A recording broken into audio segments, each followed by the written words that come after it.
Assalamualaikum warahmatullahi wabarakatuh. Jumpa lagi dengan channel Suyek.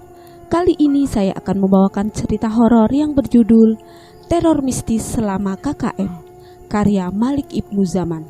Oke teman-teman, kita langsung ke ceritanya.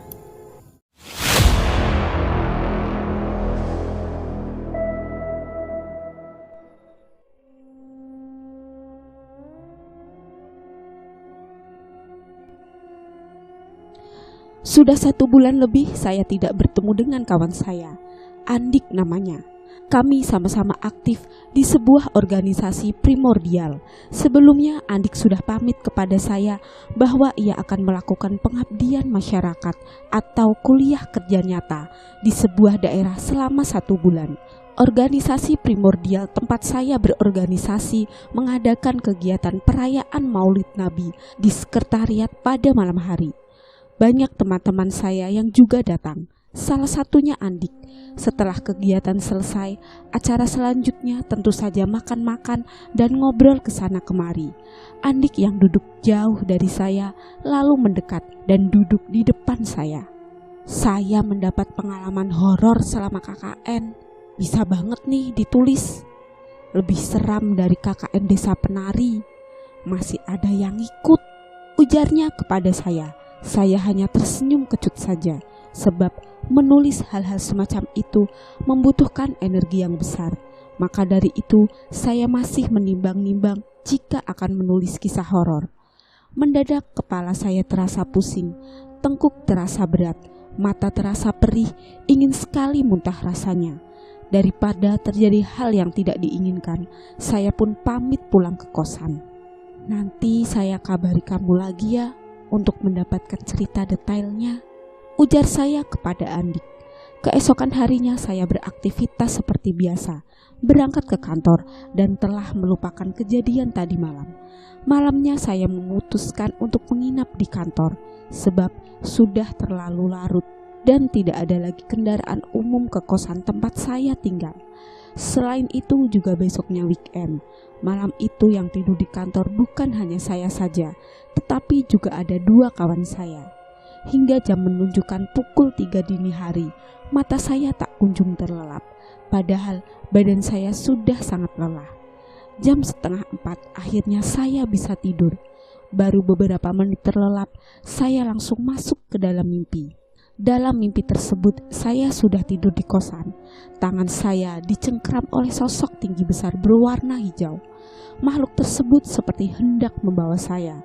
Terus saya berusaha untuk melawan dengan pukulan disertai teriakan Allahu Akbar. Akhirnya saya bisa lepas dari cengkraman makhluk tersebut. Ketika saya melihat jam di handphone, ternyata baru menunjukkan jam 3.45. Keesokan harinya, saya ngechat Andik supaya nanti malam ia datang ke kosan. Saya meminta Andik untuk datang ke kosan saya jam 9 malam. Namun hingga jam menunjukkan pukul 10 malam, ia tak kunjung datang. Ia baru datang jam 10:30 malam. Katanya karena ada teman yang datang. Lalu saya menanyakan apakah ia pernah mengalami ketindihan atau rep-repan selama KKN. Ia mengatakan pernah, di mana nyawanya hendak ditarik ke sebuah tempat. Kemudian saya berpikir, apakah mimpi saya yang saya alami semalam ada korelasinya dengan kejadian yang dialami oleh Andik? Entahlah. Ia menceritakan setelah pulang dari KKN, sering ada suara perempuan tanpa wujud yang memanggil namanya. Sebuah suara yang juga pernah ia dengar tatkala KKN. Bukan hanya nama, tetapi juga ajakan sini mampir. Hal tersebut membuat dirinya bertanya-tanya, apakah ini halusinasi atau jangan-jangan hantu dari tempat ia KKN mengikuti dirinya. Lebih lanjut, ia menceritakan kejadian yang dialami ketika baru saja sampai rumah selepas KKN. Sesampainya di rumah, Andik langsung tertidur. Ketika ia bangun dari tidurnya, badannya merasa tidak enak. Feelingnya mengatakan ada sebuah hal yang terjadi pada salah satu teman KKN-nya yang bernama Siti. Bergegas ia segera menelpon Siti. Bisa dikatakan Andik ini cinlok dengan Siti. Siti menceritakan bahwa di rumah kondisinya drop, ditambah lagi dengan mimpi yang ia alami, membuat ia terus kepikiran dengan mimpi tersebut. Bingung mau cerita ke siapa. Lalu Siti pun menceritakan perihal mimpi yang ia alami di rumah. Dalam mimpinya, ia bersama dengan ibunya dikejar oleh cewek. Dalam mimpi tersebut, Siti muntah paku dan rambut. Kemudian masih dalam mimpi itu, jalan yang ia lewati banjir besar. Setelah menceritakan mimpi tersebut kepada dirinya, Andik mengatakan kondisi Siti sudah membaik. Ia tidak merasa ketakutan lagi.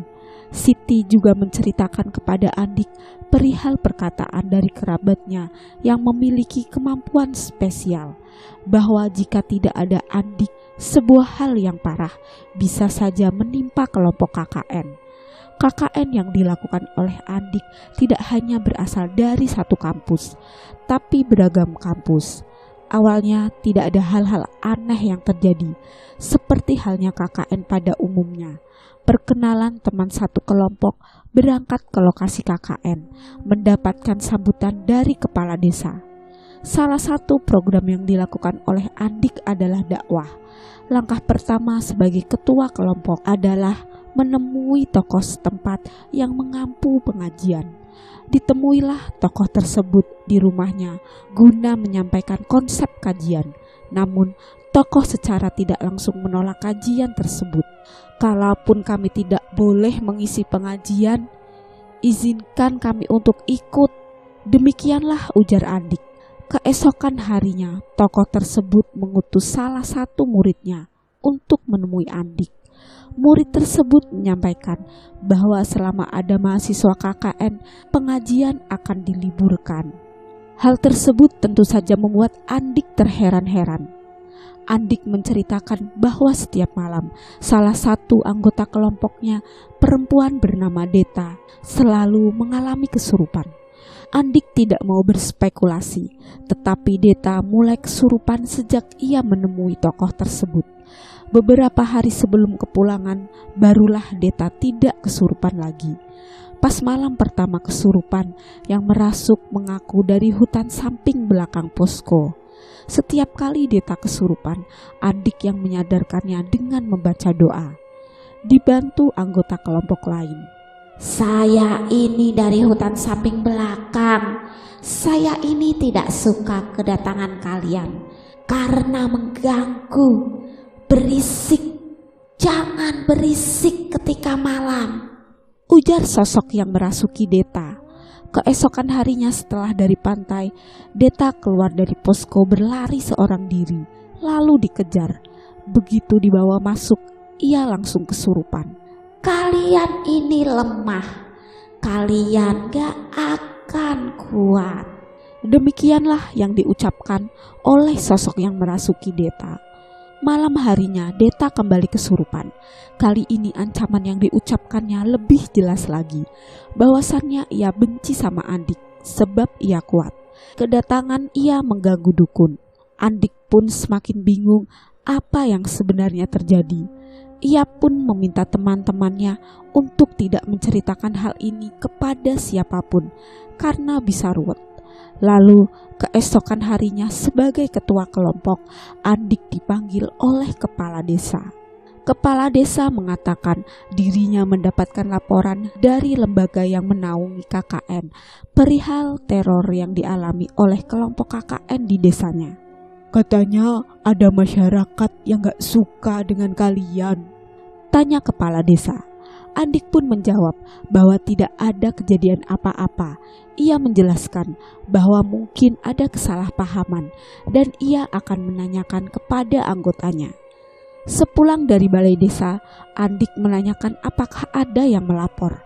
Ternyata salah satu anggotanya memang melaporkan kejadian yang dialami oleh kelompok KKN. Malam harinya, Deta kembali kesurupan. Kali ini disertai dengan amukan. Tuan saya ini benci sama kamu.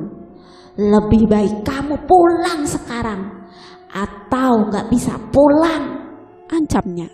Setan yang merasuki Deta mengungkapkan bahwa ada sosok bersorban putih yang selalu melindungi Andik dari gangguan-gangguan setan di sekitar. Malam berikutnya Deta juga kembali kesurupan. Kali ini badannya kaku. Setelah dibacakan doa, sembuh lalu kesurupan lagi. Disitulah Andik baru tahu, ternyata Deta memiliki kemampuan spesial, yaitu menjadi mediumitator. Pada keesokan harinya hingga menjelang malam, Deta hilang.